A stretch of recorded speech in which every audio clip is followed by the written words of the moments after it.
안녕하세요, PS입니다. 오늘은 지난 룬토템 설명에 이어 또 다른 신영웅 무타누스 사용법에 대해 알아보겠습니다. 빠르게 근황부터 살펴볼까요?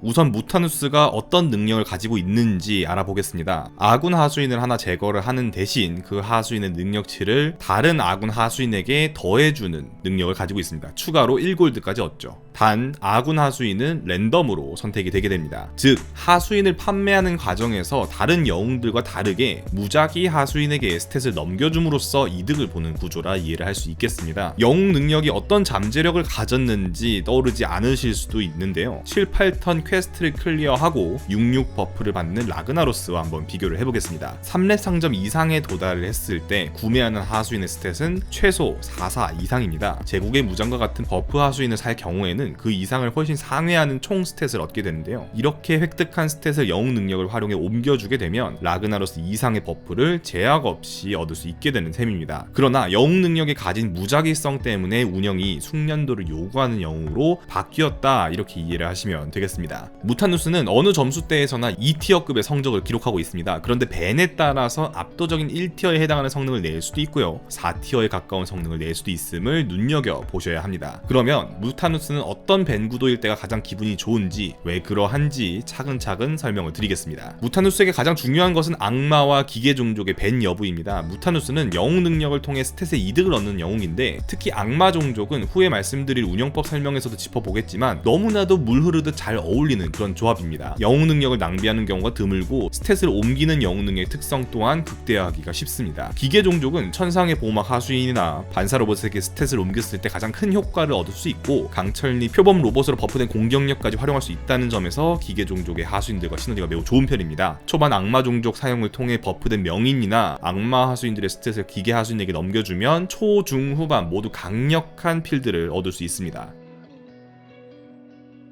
그러면 이제부터 본격적으로 무타누스의 운영 방법을 확인해 보겠습니다. 무타누스는 크게 3가지 운영 방법으로 나뉩니다. 첫 번째는 초반 악마 운영을 통해 필드 전체 밸류를 키우고 영웅 능력을 최대한 활용하는 그런 운영, 두 번째는 빗송곤니, 손커스 덱 운영이 있겠고요, 세 번째는 기계덱 운영법이 있습니다. 먼저 가장 추천드리는 악마 무타누스 운영법을 짚어볼까요? 악마 덱 운영이 가장 영웅 능력을 초중반부터 많이 활용할 수 있으며 후에 빗송곤니나 기계덱으로의 전환도 가능합니다. 즉 손해볼 일이 극히 적다는 것이죠. 순방까지는 수월하지만 우승까지는 험난했던 악마대 운영에 새로운 길을 제시해줄 수도 있습니다. 4레벨까지는 일반적인 악마 운영을 하며 하수인을 판매하는 과정을 영웅 능력을 사용해 이득을 취해주시면 되고, 4레벨부터는 일반적인 영웅에 비하여 더 많은 선택지를 가지게 됩니다. 만약에 황금 카드를 통해 빗송곤이나 미스락스를 획득했다면 지금까지 채운 악마 하수인을 영웅 능력을 통해 정리하면서 더 값어치가 높은 동굴 히드라, 반사로봇, 청동감시자 등의 하수인을 키우는 전환이 가능합니다. 또한 4레벨 상점에서 반사 로봇이 등장했다면 필드에 1개 정도 구입한 후에 영웅 능력이 반사 로봇에 충분히 버프를 주었다면 기계덱으로 전환이 가능합니다. 이때 중요한 것은 한 번에 전환할 기물들을 모두 구매하는 것이 아니라 천천히 가치가 높은 하수인들을 상황에 맞게 구입하며 전환하는 것입니다. 예를 들면 오랩 발견을 통해 빗송곤이를 획득했다 그랬을 때 현재 필드를 모두 판매하기보다 가치가 낮은 악마 하수인부터 영웅 능력을 통해 정리를 하면서 천천히 덱을 전환하는 것이 핵심입니다. 이는 지금 설명드리는 운영법뿐만 아니라 전장을 관통하는 법칙입니다. 내 필드가 너무 약해지지 않게 항상 신경을 써주셔야 합니다. 이와는 별개로 무타누스 악마가 또 특별하게 할 수 있는 운영으로는 악독한 시종이 페어가 갖춰졌을 때 초중반 영웅 능력을 통해 악독한 시종이 버프가 되었다면 리븐데어와 헌신적인 영웅을 함께 차용해 시너지를 얻을 수 있습니다. 악독한 시종은 게임 시작 초반부부터 계속 필드에 있어 영웅 능력으로 옮겨진 스탯을 받을 가능성이 높기 때문에 안정적으로 높은 공격력을 가질 수 있게 됩니다. 후반부에는 상점에서 전투 모병관 구입 후 영웅 능력을 사용해 필드 하수인의 체력 20 이상의 버프를 함으로써 필드를 강화할 수가 있습니다. 지금까지는 필드 전환에 대해 많이 짚어드렸지만 지금 보시는 필드처럼 순수 악마덱을 굴려나가는 것에만 집중하셔도 높은 등수 그리고 1등까지도 바라볼 수 있습니다. 무타누스는 3턴의 영웅 능력을 통해 라카니슈, 켈타스처럼 강한 필드를 구성할 수가 있습니다. 이런 특성을 이용하여 초중반 체력을 안전하게 보호하고 후반 빗송곤이 덱과 기계덱으로 안정적인 전환이 가능한데요. 따라서 패스트 레벨업을 하기보다 정석 레벨업 커브를 따라가시는 게 좋습니다. 또한 하수인들을 팔면서 사용해서 필드를 전환해야 하는 다른 영웅들과는 달리 초반 하수인에 넣은 버프 스탯도 모두 옮길 수 있기 때문에 2단계 선술집에서 나오는 박물관 컵, 3단계 선술집에서 나오는 깡통나사 고물 로봇 등과 같은 버프 하수인을 사용해 아무 하수인에게나 스탯을 버프해주며 사용하는 것이 좋습니다. 만약 3단계 선술집에서 제궁의 무장을 얻었다면 필드에 가지고 있는 남는 도발 하수인의 공격력을 키운 뒤에 후에 획득한 동굴 히드라나 천상의 보호막 하수인에게 넘겨주어 안정적인 순방 필드들을 구성할 수도 있습니다. 후반부에서는 특별한 효과가 없는 하수인들을 영웅 능력을 사용해 정리를 하면서 헌신적인 영웅과 독성화 하수인들로 그 자리를 채우는 방식으로 1등을 노려볼 수 있습니다. 만약 영웅 능력을 사용할 하수인이 없다면 앞에서 소개드린 대로 지속적으로 상점에서 전투 모병관을 구입해 필드를 강화할 수 있습니다.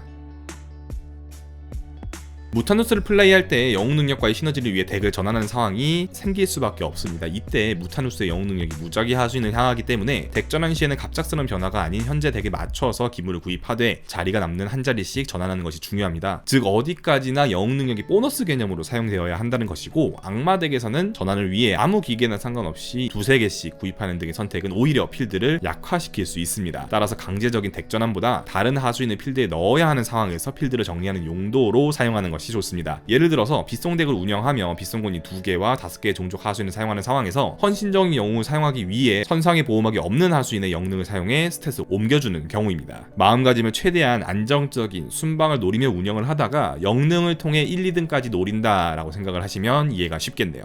오늘은 무타누스 사용법에 대해 알아보았습니다. 신영웅들 사용법도 오늘까지 해서 모두 정리해보았으니 다음 영상에선 전체 메타를 짚어보는 시간을 가져보도록 하겠습니다. 감사합니다.